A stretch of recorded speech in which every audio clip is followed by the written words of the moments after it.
Many of the people I work with seek help because they want to stop doing something that isn't working for them. They might want to stop feeling a certain way, thinking about something in a certain way, or avoiding a certain thing. But usually the thing that they want to stop doing is the way that they're coping at that point in time, even if it isn't the healthiest or the ideal way, even if it's not solving the real problem. It's something that they're doing in order to get them through. So the starting point isn't to take away the few or the only coping skills that they have, it's to give them new ones first. I wanted to follow that same model here on the podcast. And if you know me, my two favorite coping skills are music and books. So I'm happy to let you know that with each season of the podcast, I'm going to try to include a book club episode. In August, we'll be hearing from Emily Reed, author of Big Brave Boys, a beautiful picture book about her son George and his food allergies. I wanted to let you know ahead of time so you can get the book and read it and look at it with us together as we talk when we have Emily on the show.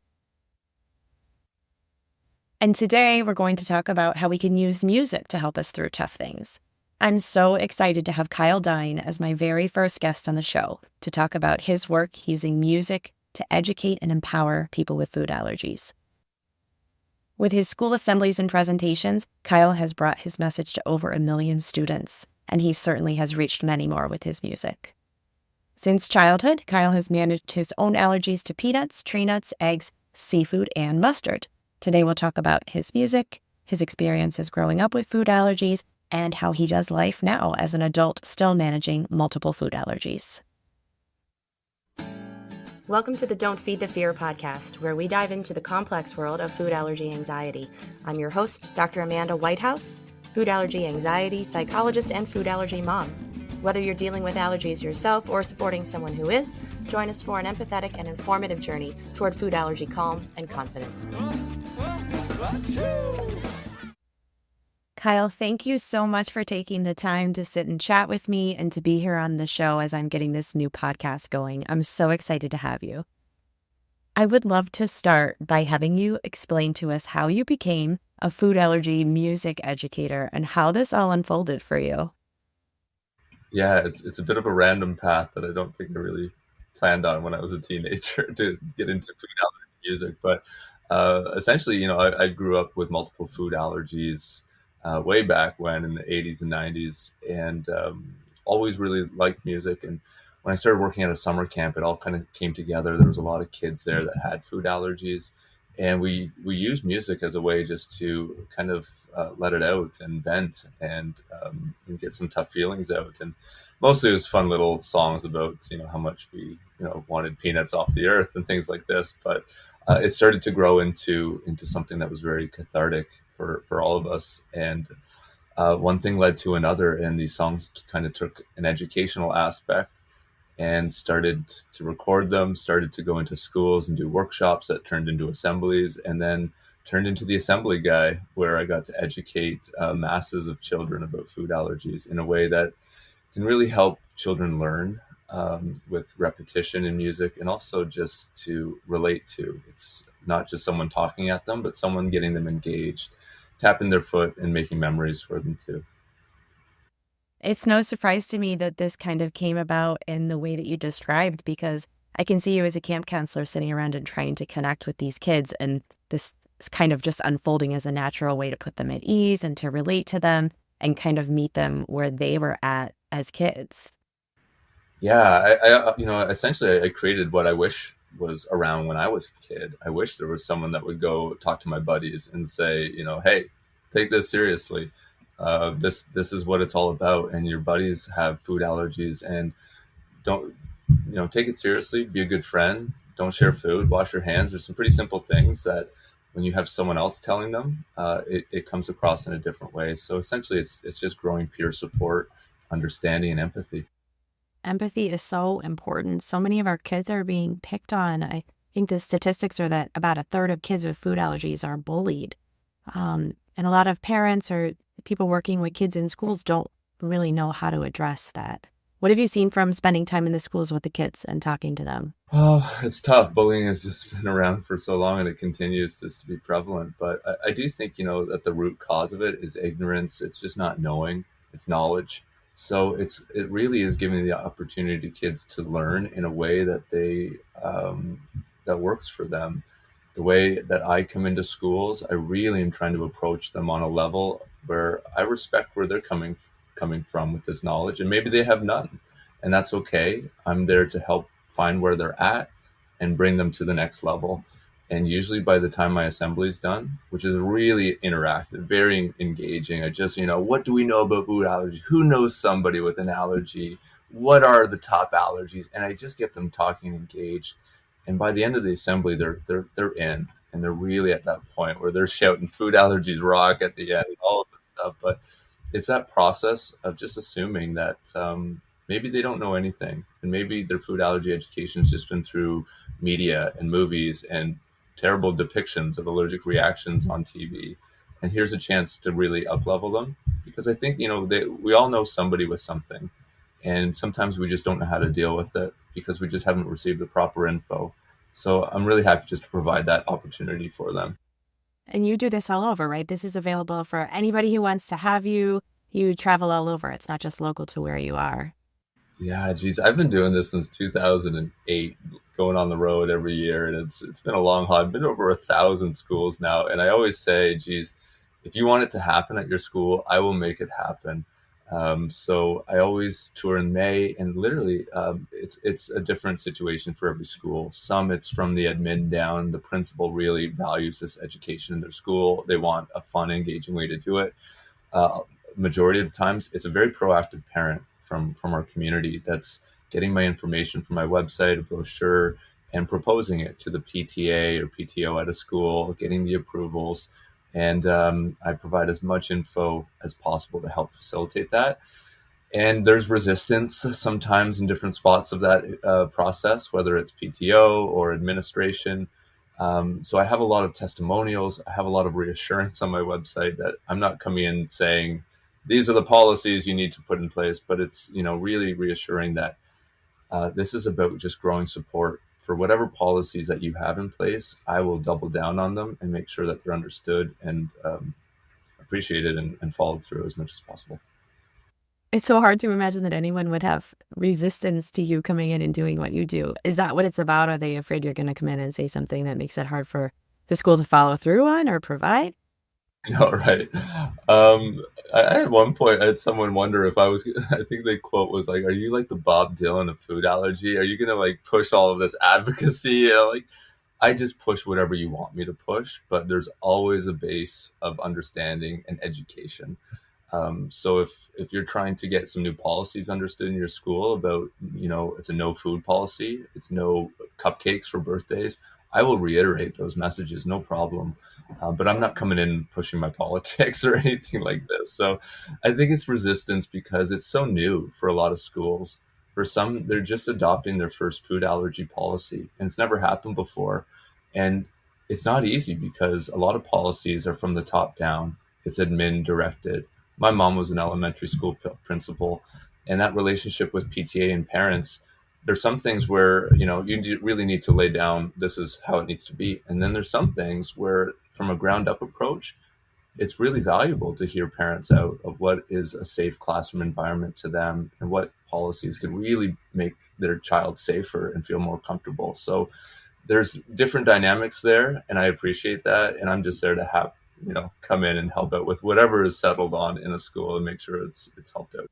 And using music to do this is such a great way to help bring down those defenses, not just with the kids, but with all of those adults involved too, because music calms the nervous system, the rhythm and the beat of it, you know, activates multiple parts of the brain and the body, and it gives us this self-awareness and regulation. It gets us to remember things that we're trying to help people learn without trying or forcing it upon them. So I think music is just the best way to integrate this and to get everyone's defenses down to build that empathy that you're talking about. Yeah, it's a different approach, that's for sure. I think there's a lot of alternatives out there. I know healthcare nurses will come in, and people in our community that are professional speakers. Parents will come in, the school nurse. This is an approach where I try to make it really fun, and that at the end of the day, I always say I trick kids into learning about food allergies. where they have so much fun. I have puppets, I have music, there's trivia, there's storytelling. And at the end of the day, they're so engaged in the presentation. The content really does get through to them. There's no moment where I feel like kids are drifting off. I've really got it down to a point where it's 40 minutes of just pure action and fun.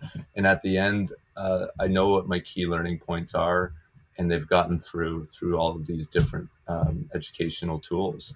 So I find it's effective. A lot of kids find it cool. They come up to me afterwards after asking for autographs, which is hilarious. So it's just another approach, and I find it's been pretty effective. And you said that's what you wish someone would have done with you when you were a kid, right? Like approach this in a different way. So it makes me curious about what it was like for you when you were younger and you were the kid with food allergies growing up. Yeah, I think back then, and some things have gotten better, and some things never really changed, or maybe marginally better. But I think overall the awareness was really low, and I think awareness can always be higher, that's for sure. But I think the impact that that has on children, especially I remember when I was young, it just made me want to hide the fact that I had food allergies altogether. I didn't want to be known for it. I didn't want to be a burden to others. And I think just experience after experience, when you actually put yourself out there, um, and people start, whether it's asking really silly questions or making fun, it makes you just want to hide that fact. So at the end, the end result of that is risk taking, where you start hiding your EpiPen. It's not with you always. You're not disclosing all the times when you should be, and put yourself in more risky situations. So, the impact for me essentially was more reactions that were probably very preventable. And it really came back to a lot of the psychosocial aspect of dealing with allergies, which is unfortunate. Because at the end of the day, I know how to stay safe. I'm pretty good at reading labels and can read, but it's those social situations that are always the toughest. And I think that never changes. But I think there's more support nowadays in owning your food allergies and speaking up for yourself and self advocacy than there would have been back then. So what's your advice then for helping our kids to develop that and speak up for themselves and be their own best advocate for those of us as adults who are trying to guide them through that process? What helps to make that easier? What do you think helped you to do that? Yeah, it takes time. I wish there was just some online course that guaranteed better advocate for yourself tomorrow. It is a process, and I really think it comes down to growing your circle of comfort, and that's with all things food allergy, whether it's travel, whether it's self advocacy, speaking up for yourself, you name it. You start somewhere and you grow bit by bit, and it's whether it's speaking up at restaurants, and telling friends how you really feel. It really starts at some point, and it's a muscle that you need to exercise. So the more that you do it, I find it is empowering. You start to expand that circle, and your border starts to grow, and you get to a point where I think there's a point of no return, where you realize life is actually better when you are speaking up for yourself and being safe for yourself. Because at the end of the day, we want to avoid reactions, and I think when we are empowered to that point where we're taking all of these positive steps, it's less scary than it was before, when we are taking risks and we are living with doubts, and we have all of these extra thoughts in our heads and worries and anxieties. I think when we start to face them head on, it actually gets easier. And I think about who I was in my early 20s and how I managed my allergies. And it scares me to think about, going back to that place. I was a bit rogue with them. Compared to now, I feel a lot more confident, and I'm really happy that I got to that place.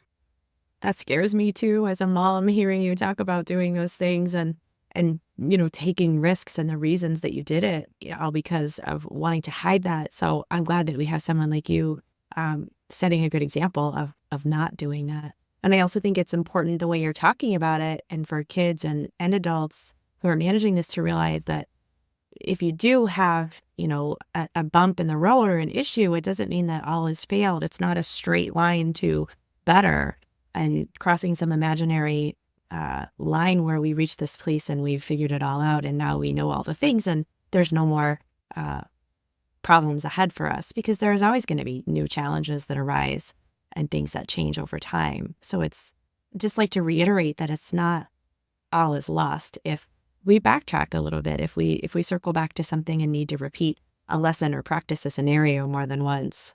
That's a really great point in that it's okay to backtrack a little bit too.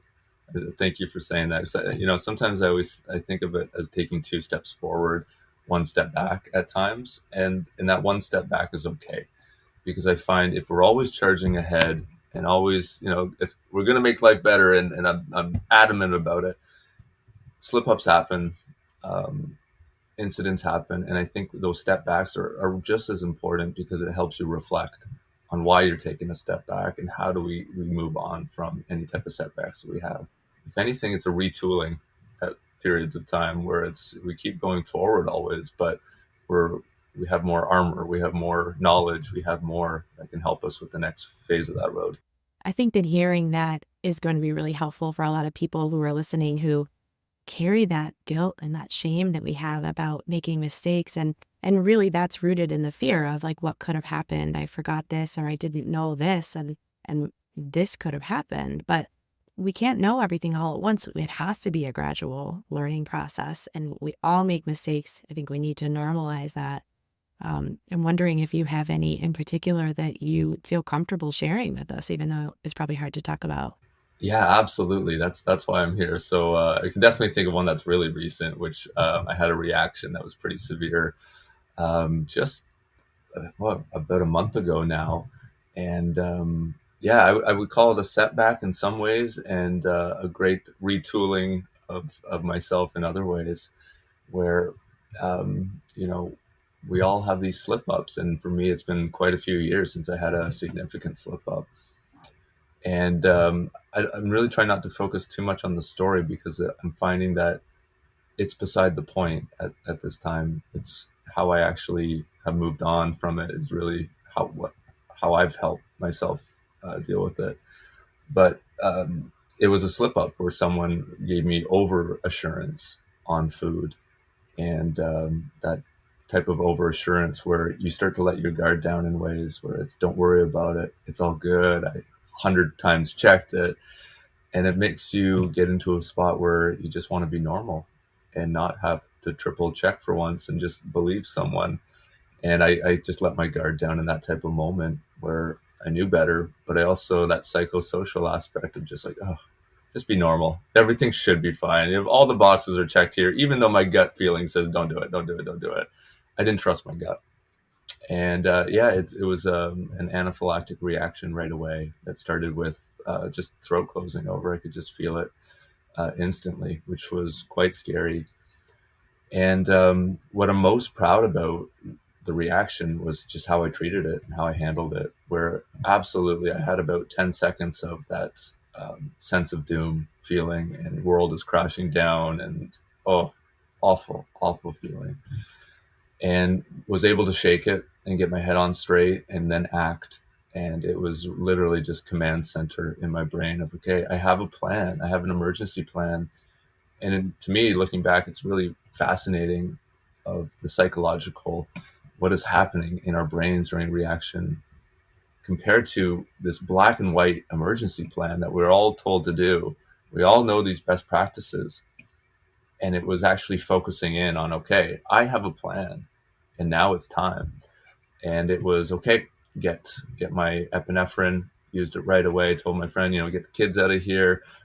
They don't need to see any of this. My other friend, call 911, let's get the ambulance coming. And even there, we're wondering, are you sure? Is it? Should I call 911? We don't call 911 every day. I'm like, yes, call 911 immediately. And it was just that type of certainty that I'm really proud of, that it just all happened. Got outside, waited for ambulance. All right, do you want to stand over here? Like, no, I need to sit down because my blood pressure. In the ambulance, they told me, we're going to give you antihistamine now. And I said, no, I feel the reaction actually coming back. It's starting to close over again. I need more epinephrine.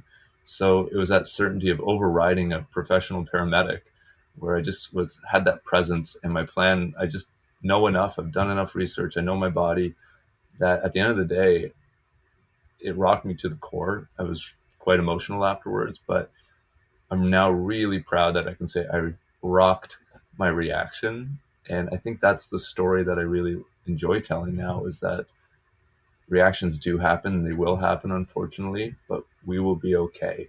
And I think that's a message that more people need to hear, versus how scary reactions can be, but how confidently we can manage them and be okay. I'm going to steal that phrase. I rocked my reaction. I love it. I think that's so important to look back and think, what did I do right? Look at all these things that I knew how to do. Yeah, and it's easy to beat ourselves up. It's really easy. I can focus on the negatives there all day long, and I did. I got through that the next day, and I was really sad, and I was really upset with myself. And now, that only serves me so much. It only helps me so much, and I felt like a day was enough to wallow and to punch myself around a bit and to learn my lessons. And then I've got it. Those lessons are there, and I don't need to keep reiterating, "You're an idiot. You know better." That doesn't help me. I've switched the punches to the pat on the backs, and I think that for me, moving forward in a positive way, where I've learned something, but I'm better for it now, and I'm still on my track ahead of being confident and normal. You mentioned your gut knowing something was wrong, just knowing deep inside that something was off. And I think that's part of one of the most important parts of this is being able to listen to that and understand that voice inside of you and trust it over all of the worries and the what if thoughts and all of those fearful, anxious things that can come up in our heads. I think this is probably the biggest difference between younger Kyle and modern day Kyle, vintage Kyle and today's Kyle, is that the the ability to be aware of what's going on and accepting it. And I think that acceptance is a hard thing to develop, because the opposite of that is denial. And I think for a lot of us, it's very easy to fall back on, is this real? Do we really need to press the panic button? Are you really feeling these symptoms? And to ask yourself these questions, or your child, because you know it's going to enact a whole process and totally ruin your whatever plans you had for the night. That's for sure. And that's a hard thing to swallow. And I think to actually just embrace the fact that you're feeling it, and there's nothing wrong with that. We don't need to feel bad about it, because I think we often start to get into, oh my goodness, I'm going to take the blame for this, or my mom's going to feel awful about this. And we start to have all of these other crazy thoughts go through our minds that are not focused on treatment and safety, just on, how is this going to make me look? Do I have the insurance? All of these things where there's a lot of thoughts that can go through your head. And I think just to be aware that your throat's closing, and that's scary. And there is a treatment called epinephrine that will actually stop all of that in its tracks if you use it quickly. And I think when we live with denial and second thoughts, this is where we hear of tragic stories. And this is where I think reactions get a lot more scary than they actually need to be, just because we wait and we see. So, yeah, awareness not only of your body and your symptoms is key, being aware of your plan of how to enact treatment on that. But it's not easy. And I think just hopefully just hearing from somebody else helps, but also just reminding ourselves that there's no shame in an allergic reaction. There's no blame. And even when I did make a public post about this last reaction, I really just said in black and white, I'm like, I'm not going to go into the details of what happened. And nobody asked me to go into the details. And that really was nice for me, that no one's prying about, give us the gossip. Whose fault? What happened really? Nobody asked me that. And I think that's just comforting to know that people are really just happy that you're okay. And sometimes we just need to remind ourselves that's really all that matters. We do see that often, what you're describing, where someone mentions something, there's a story that circulates within the community and people panic, and there's this sense of fear and immediacy of knowing the details and understanding what went wrong. I think it's our protective mechanism trying to step in and prevent that thing from ever happening to us, but it's not at all supportive to the person who's going through the experience.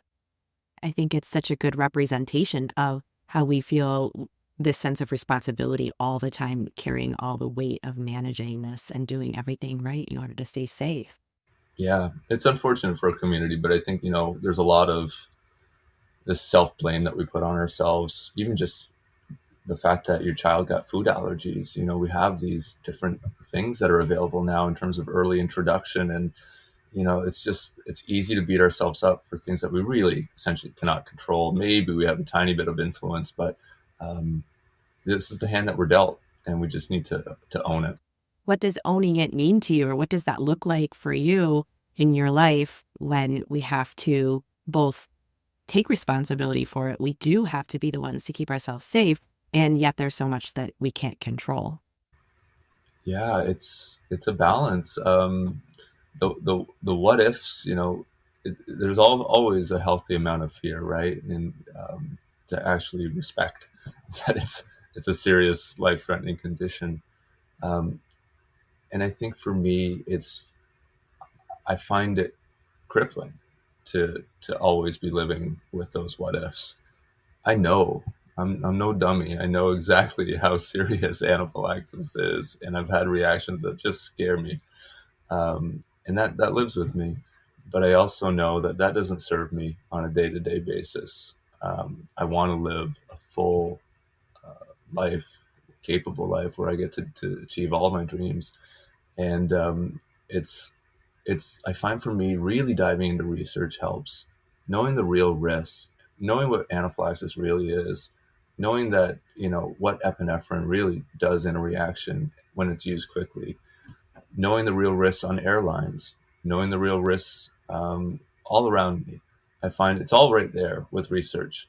And I find in today's society, it's so easy just to go to Facebook and get our information from other people who probably share a lot of the same concerns and anxieties that we have, which is fair. It's a great place for support at times, but I find websites like FAIR, Food Allergy Canada, Jackie, the Journal of Allergy and Clinical Immunology, not probably bookmarked by many, but oh my goodness, it's all there in terms of, what is the real risk of peanut dust circulating on an airline to the point where it can elicit an allergic reaction. It's all been documented, but for many of us, we don't go down those roads. But for me, it's all I need to just keep those anxieties in check, to know what's the real risk, and then I can judge accordingly whether I want to engage in that situation, what preventions I need to stay safe. But I'd rather get my info from sources like that. And then I love to get information from our community on, where did you have a good experience dining out? Where did you get treated fairly, and where did they take you seriously? I love to get that info from the source, but I do like to get a lot of credible information from different sources. And for those listening who find that intimidating, what Kyle's talking about, going straight to the source, I just want to make sure people know reading a journal article doesn't mean you have to be a researcher or understand all these medical terms. You can find what's called the abstract of any journal article. And that just means that it's a summary, and you don't have to know what all of the terminology means, but you can usually get a great, like, 2 or 3 sentence summary at the end of that, or a statistic, like Kyle is saying, to help you use then to challenge. We call it cognitive challenging, that worry that's in your head of, am I going to react to this? Well, the facts that I know are that it's this unlikely because of what I read here and here, and they did this study, and it really does take the edge and take the intensity and power away from the worried thought. Absolutely. And yeah, and I'm not an advocate for everyone going to subscribe to medical journals to stay up on research. That's next level. But I do think the nonprofit groups are wonderful at bringing current research into lay terminology, into ways that we can understand it. And those groups, they're not influencers on Instagram. They're solid, credible informations that or organizations that really work with allergists and researchers and decipher what's really going on right now, whether it's early introduction, whether it's immunotherapy, any of these current things that are circling around. They're the ones that can give you a lot of that source information in a way that's really understandable. So they might not have the biggest followings, but geez, their content is fantastic. And I advise to just check out the research section of their websites. That's a great point. And I think that having information is so powerful to us. And I think there's some information that we really need to hear, like you said, from our communities, from others firsthand. And one of those, I believe, is about using our epinephrine. We can read a study about it. We can look at the statistics on how quickly it helps or in what percentages of cases it's effective. But to actually think of using our epinephrine injectors, I think hearing a firsthand account is something that's more powerful. Than reading research. And I was hoping you'd be willing to talk about that since obviously you're someone who has experience using and doing that. You try to help people to flip their fears about the needle and about the epinephrine use. I, I think it's probably the thing that our community hesitates the most on. It's we have that initial reaction of wanting to just deny that, is this real? Can we actually accept that this is a reaction? And part of that denial is influenced by the fact that we're about to use a needle. That we have, it's easy to have needle phobia, to know that once we use that, it's absolutely real. There's no going back at that point. We need to call 911. We need to get to the hospital.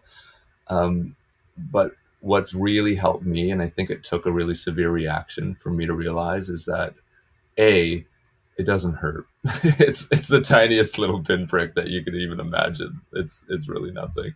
Um, and B, the feeling that you get immediately after is wonderful. It's like getting, it's really hard to make an analogy, but think of having a terrible pain somewhere in your body, and then someone puts their hands and starts massaging you. It's just like, why wouldn't you want that? It feels better.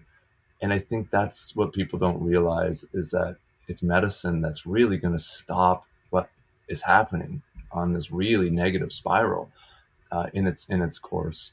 So I found for me, it really did take me using it in a reaction to realize, whoa, this is good stuff. This is going to help me out. And I think, for others, it's just trust in medicine and that process. If it's your first time, know that it's a great experience to go through your plan and your process and see that it works firsthand. And there's really, research shows there's no negative consequence of using epinephrine unless you have a heart condition. But adrenaline is a very safe, natural thing. It's part of our treatment plan. Your allergist gave you some. We spend hundreds of dollars on them every year, so let's get our money's worth, right? But essentially, it's just something that's going to help. And I think the more that we embrace that fact, it's a help and not something to be afraid of. The more that you can really use it when you really need it. It sounds like you had to learn some of this the hard way, unfortunately, through your own tough experiences and this learning curve that you went through on your own from trying to hide it to developing a stronger awareness. And then not just to that awareness, but then this person who travels the world, it just sounds like such a shift and a huge growth process throughout your life that's really shaped you. Yeah, well, I think it was a sign of the times, one, in terms of awareness was low, and I really didn't know anybody with food allergies growing up. I didn't know anybody till I was about 17, 18 years old, and it just felt like I was on a deserted island, and then like someone else was on another island right next to mine all of a sudden. Like, oh, it was really, really neat to meet somebody. So I think, just knowing that we're not alone is really important now. I feel like we have power in numbers now, where when I was younger, it was really isolating. So when you did speak up for yourself, it was very common to get met with eye rolls, to get met with, you're overblowing it. It can't be that serious. It was a constant dismissal. And I think when you're dismissed on anything about something vulnerable about yourself, it makes you just want to hide it. It makes you want to avoid it, the conversation, and inevitably take a lot of risks. So, for younger me, it was a lot of risk taking. It was not always speaking up for myself. It was not disclosing. It was reactions. And then really every reaction I can think of, was every single one of them was very preventable. And it was mostly because I just didn't do enough of a job staying safe. So yeah, a lot of reactions, but the one that really shifted my axis was one that was just incredibly significant. anaphylactic reaction when I was about 21. And that was the one that really just woke me up to how severe this condition really is. And I just remember in the days following just needing to reevaluate how I managed, how I interacted with this health condition, which I did not take as seriously as I should. And I really realized it at that moment that A, I can never have that happen again, ever. It was enough.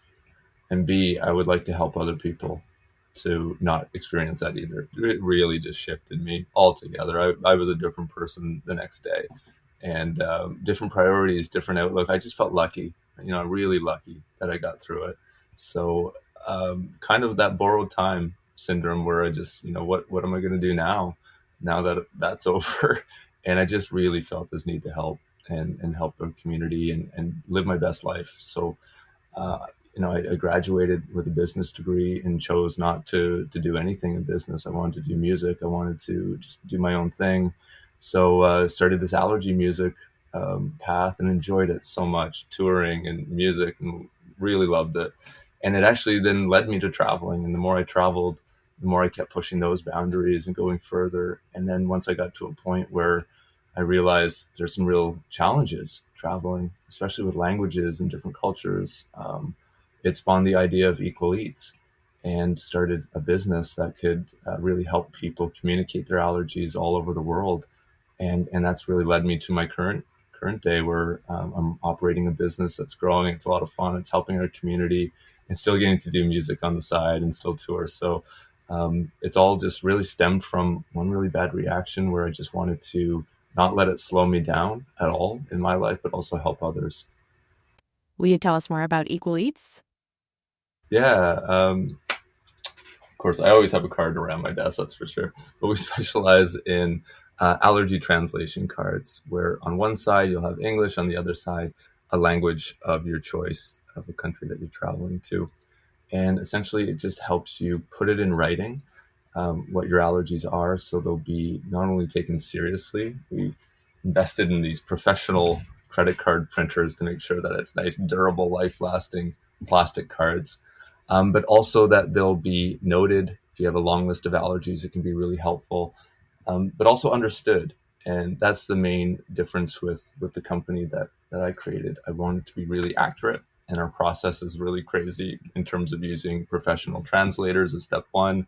We use expert proofreaders as step two on every language we have. And then we use as a third step native speakers to actually check to make sure it really talks the talk. So effective and really accurate to make sure our community, when they do use a card, they can feel confident that it's going to be taken seriously and understood, which I think is what we deserve. And personally makes me feel better when I'm traveling the world. I want to be understood.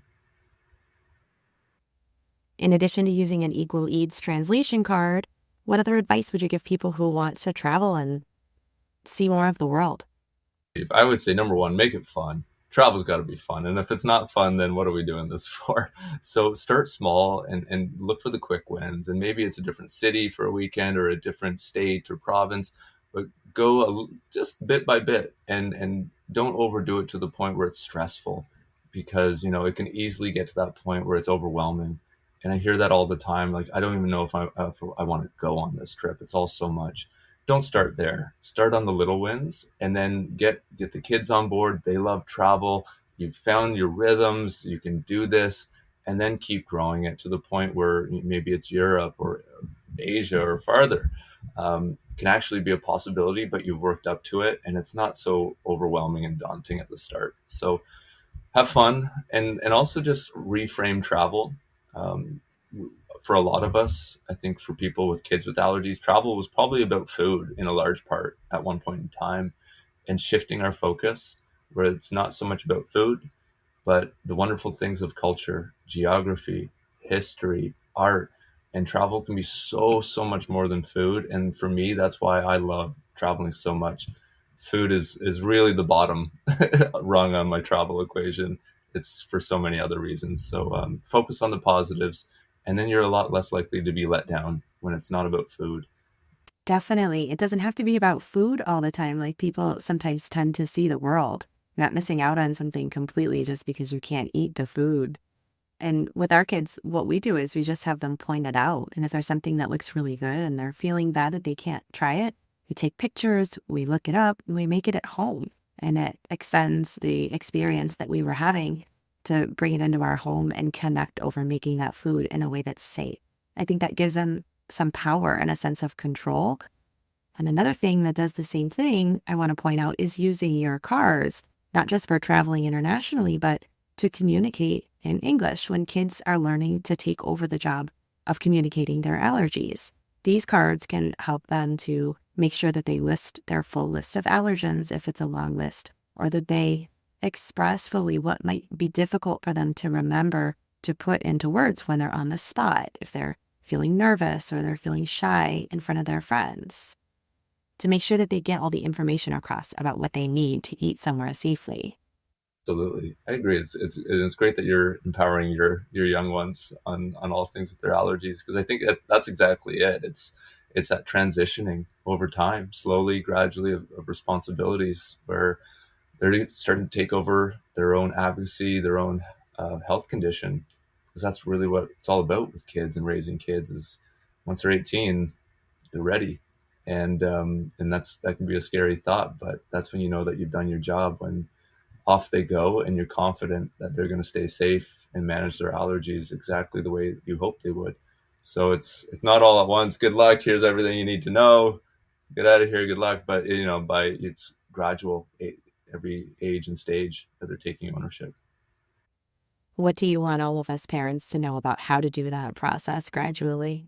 General advice, I'd say start young, empowering very young to get them, reading ingredient lists and pushing them to really do the work to help themselves, to looking at grocery store ingredients and helping being part of that selection process, to asking questions at restaurants and being right there beside them and supporting them really young ages to help guide them. So it's natural and it's in their gut. So when they are older, they just know. I know my red flags and I know where they come from. It's from being taught and being guided on what's right and what's wrong with these allergies. I'd also say, not only just empowering your child, but empowering your partner is really important to me. Where unfortunately for our community, this is a predominantly mom-driven area, mom-driven space, and I think about, it's why is that? Why aren't more dads stepping up? Why aren't more men taking complete ownership over their child's health condition? And I think it's something that I would love for more men to be involved in and take that responsibility. It's I think with parents, it's easy for one partner just to take the brunt of it all, and at one sign of a partner not showing that they're stepping up, dismissing to the point where, okay, you obviously can't handle this, I've got it, and then that just rolls, and then that person's out. For me, it's really important, even just knowing my child's sizes, that I can buy shirts and pants. I want to be equally involved in all of these things, and I think that needs to be the same with food allergies. Is that even if your partner messes up, hopefully on a small scale, that it's not over, that you keep learning from that and empowering, because it starts to make divides and it starts to just lay all of that burden on one person when that's just not fair. And I think the more that we're, as a community, a unified front, male, female, moms, dads, that's a different voice all of a sudden that's advocating and making things better. And our kids see that. So that's my one piece of advice, is that it is a shared responsibility, and don't let yourself off the hook and don't let your partner off the hook. You got to keep at it. I love that you're talking about this because I think it's so important to show our kids this as a united front in terms of how do we handle it and how seriously do we have to take it. I work a lot with people who are struggling with what you're describing in their homes and in their families. And what I kind of frame it as for them is how we have these tendencies to cope differently. And when we frame it as coping skills, not who's right or who's wrong or who made a mistake and who got it right, is that some of us tend to be more in the fight or flight reaction. Some of us tend to be more fight. I'm going to fight back against this thing that we're up against. I'm going to get all the information. I'm going to take charge. I'm going to ask these hard questions. I'm going to advocate and speak up. And then some people tend to have more of a flight reaction, which sounds like the It's not that big of a deal. We don't have to make a big deal out of it. Let's not, overreact. We can't worry about it all the time. We need to live a normal life. And both of those things are true, and both of those things are helpful coping skills. If we team up and we balance each other out instead of always being one way all the time, then that gives the kids a wider range of examples and a more balanced approach to how to cope with this. Absolutely. So my last question is, tell us something great about having food allergies. Oh, wow. Well, I did write the song "Food Allergies Rock." So let me just recite the lyrics, right? But no, that's what it's all about. Is we're dealt with these cards, and how do we play them? And I think for me, it's realizing the positives that, um, for starters, I see food very differently than most people, and I think that's a superpower in its own right. I get to be very conscious of what goes into my body. I'm very aware, and I think in this day and age where that can be an actual good thing to just in terms of our own health and body, being healthy and nutritious, being very creative in the kitchen. I think nothing that's presented to me, a cake recipe or any of this, is ever an obstacle. It's just, okay, how do I go around that? And I think that spawns creativity in a lot of different ways of like, you don't just accept the way that things are. You can find ways to make it work for you. And I think that's kind of a hidden superpower of having food allergies. I think empathy for each other's differences is a huge one. We are dealing with something that is heavy on the mind, and knowing that other people have different conditions and issues. I think this is also a huge thing to understand where people are coming from, because we've got something that we're dealing with every day. And we're like, we can read the smallest fine print in the world, right? With those ingredient labels, we've got just X-rays. Give me a legal document, I will read all the small print, no problem. So, there's a lot of benefits, but I think at the end of the day, it's embracing those two, and not just the negatives of woe is me, but it is what it is. We might have this for the long run. How do we make the most? I've loved having you here. Thank you so much for all of your time and your generosity with me and your patience with the learning curve of me figuring out how to do a podcast. You have so much that's valuable to share, both in your work that you do and just who you are as a person and what you share. So I really appreciate you sharing that with all of us here. This is really great. Yeah, it's been really fun, and I look forward to hearing it, and I look forward to following it to all the other guests that you have. I think this is a really cool, angle. Looking for someone to save the day, looking for someone with super strength.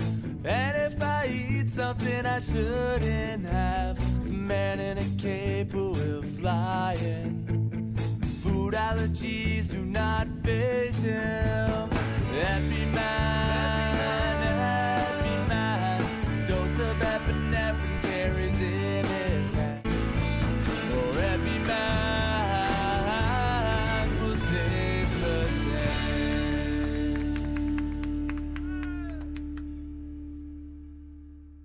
A giant thank you to Kyle Dine. What an amazing person. It was great to chat. That was a taste of his song, Epi-Man.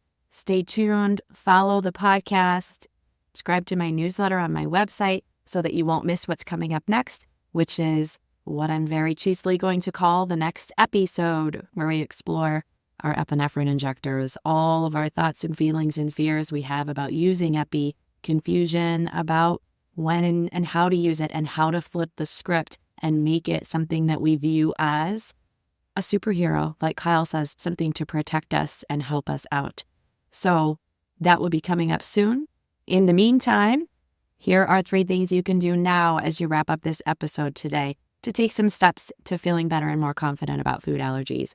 Number 1, check out Kyle's music. I just played a little bit of Epi-Man for you. His song, The Doghouse, is my intro. Thanks to him generously sharing that with me and allowing me to use it. His music is so much fun.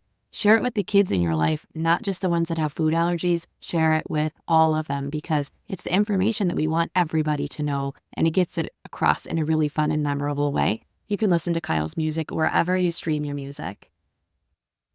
Number 2, you can also find out more information about Kyle on his website, kyledine.com, KYLEDINE.com. The link will be in the show notes, along with some of the other resources that Kyle shared with you during the episode. go to his website and find out more about the resources that he has. He has some great things to go along with his music, some things that you can purchase. That's where you can connect with him and request that he come to your community and share his presentation in your child's school when he's out on tour and educate the kids and the adults in your community. It's a really great way to approach this topic from a different angle, and you won't regret it. Number 3 is to go to Kyle's business website that he told you about, equaleats.com. And that's where you can order the food and dining carts that he was talking about, both the English version and the translation cart, to help you with travel, to help you with dining out, just to take a little bit of the weight off of your shoulders and put it into the hands of the experts that Kyle has worked with to develop that product. This podcast is for informational and educational purposes only.